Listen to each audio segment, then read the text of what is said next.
السلام علیکم ورحمۃ اللہ۔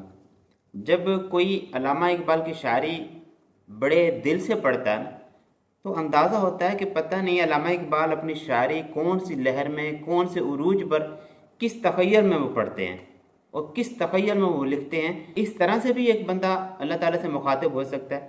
اسی وجہ سے علامہ اقبال کا جب لوگوں نے، اس وقت کے علماء نے شریعت کے مطابق اس کا موازنہ کرنا چاہا تو علامہ اقبال پر بہت سے علماء کرام نے کفر کے فتوے بھی لگائے۔ لیکن اصل بات یہ ہے کہ جو عشق ہوتا ہے نا، جو محبوب کے ساتھ دوستی اور لگاؤ ہوتا ہے نا، اس میں شریعت کا معاملہ جو ہوتا ہے نا وہ تھوڑا ہٹ کے ہوتا ہے۔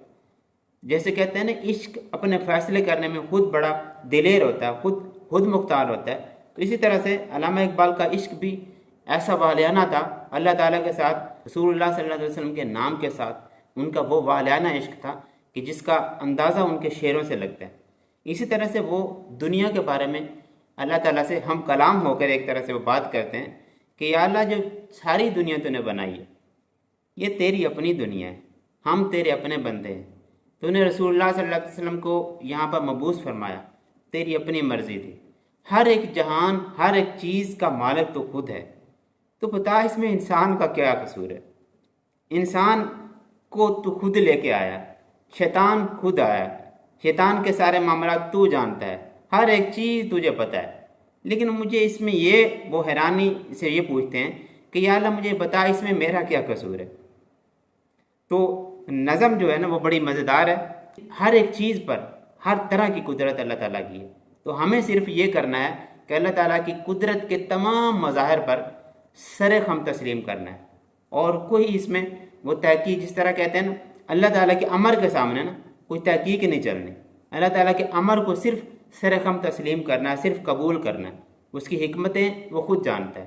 انسانی عقل اس قابل نہیں کہ اللہ تعالیٰ کی حکمتوں کو پہچان سکے، اس لیے جو شریعت میں جیسے جیسے احکام ہیں بس ان کو پورا کیا جائے۔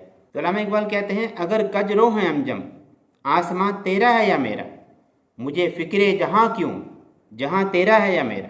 یا اللہ، یہ جو آسمان پہ ستارے ہیں یہ جس طرح سے بھی چل رہے ہیں، اب اس میں مجھے کیا پتا کہ کیونکہ آسمان بھی تیرا ہے، ستارے بھی تیرے ہیں، یہ کیوں ٹیڑھے ٹیڑھے چل رہے ہیں، یہ سیدھے سیدھے کیوں نہیں چل رہے ہیں، مجھے اس کا نہیں پتا۔ مجھے دنیا کی فکر کیوں؟ دنیا کو میری تو نہیں ہے، میں نے دنیا کی تو نہیں بنائی نا۔ تو یا اللہ، دنیا بھی تیری ہے، آسمان بھی تیرا ہے، ستارے ٹھیک چلتے ہیں غلط چلتے ہیں، ہمیں اس سے کچھ نہیں۔ جہاں ٹھیک چل رہا ہے غلط چل رہا ہے، یا اللہ وہ تیری ہی مرضی سے چل رہا ہے، تو مجھے اس کی فکر کیوں؟ کل میرے ساتھ کیا ہونے والا ہے، مجھے اس کی فکر کیوں؟ کیونکہ آسمان تیرا، ہم تیرے، ہر ایک چیز تیری۔ تو اپنی مرضی سے ہر ایک چیز کو سیٹ اپ کیے ہوئے، ہر ایک چیز کو اپنی مرضی سے چلائے ہوئے۔ اگر ہنگامہ ہائے شوق سے ہے لا مکاں خالی، خطا کس کی ہے یا رب، لا مکاں تیرا ہے یا میرا۔ کہ یا اللہ، انسان کو تو نے محبت عطا فرمائی، اور انسان زمین میں ہے، دنیا میں ہے، تو اس لیے جتنی بھی رونقیں ہیں نا وہ دنیا میں، اگر لا مکاں پر انسان نہیں ہے اور انسان کی یہ جو حرکات ہیں وہ وہاں پر نہیں ہے، تو اس میں انسان کا کیا قصور ہے؟ لا مکان تیرا ہے، انسان بھی تیرے ہیں۔ اگر انسان دنیا میں رہ کر یہ شور و غل کر رہا ہے، یہ جتنے بھی رونقیں لگائی ہوئی ہیں دنیا میں، اچھی بری جو بھی ہیں، ہر ایک چیز دنیا میں، تو لا مقام یہ ساری چیزیں نہیں ہیں۔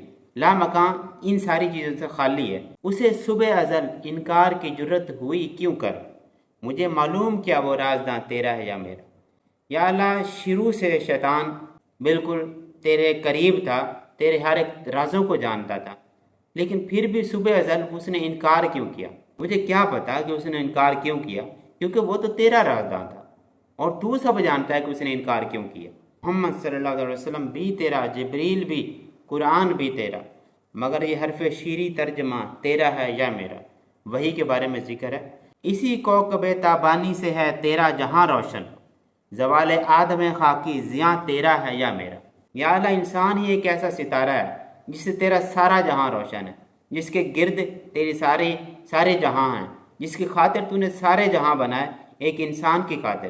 یا اللہ، دنیا کی تمام طرح کی محفلیں، تمام طرح کے جو شور و غل ہیں، تمام طرح کی جو رونقیں ہیں، وہ تو نے انسان کی خاطر بنائی۔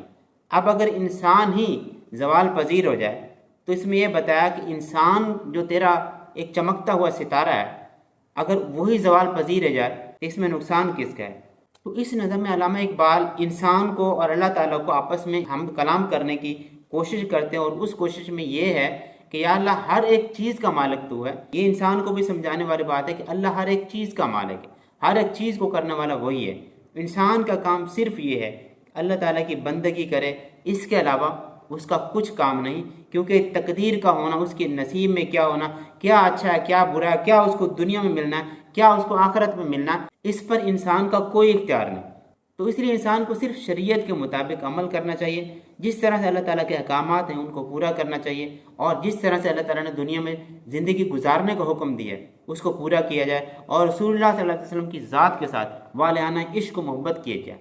اس کے علاوہ انسان کا کوئی کام نہیں کہ اس بات کی فکر کرے کہ میرے ساتھ کل کیا ہونے والا ہے، میرے ساتھ فلاں کے ساتھ کیا ہونے والا ہے، فلاں میرے ساتھ کیا کر رہا ہے۔ یہ ساری فکریں انسان کی ایک تو بس میں نہیں ہے، جب بس میں نہیں تو انسان کو لینے کی ضرورت ہی نہیں ہے۔ جب انسان کا کل اس کے بس میں نہیں ہے تو اس کو ضرورت کیا کل کی فکر کرنے کی، اس کا آج اس کے بس میں ہے، اس پر جو احکام آئے ہوئے ہیں آج اس پر عمل کرنا اس پر فرض ہے، تو آج اپنے فرائض پورے کرے۔ باقی تقدیر میں کیا ہے، ہونے والا کیا ہے، اس کی فکر انسان کرے بھی صحیح تو اس کیا ہونے والا ہے کہ ساری چیزیں تبدیل نہیں ہو جائیں گی، چیزیں ویسی کی ویسی چلیں گی جیسے اللہ تعالیٰ اس کو چلانا چاہے گا۔ لیکن انسان کو کرنے کے جو کام ہیں انسان کو صرف وہی کرنے چاہیے۔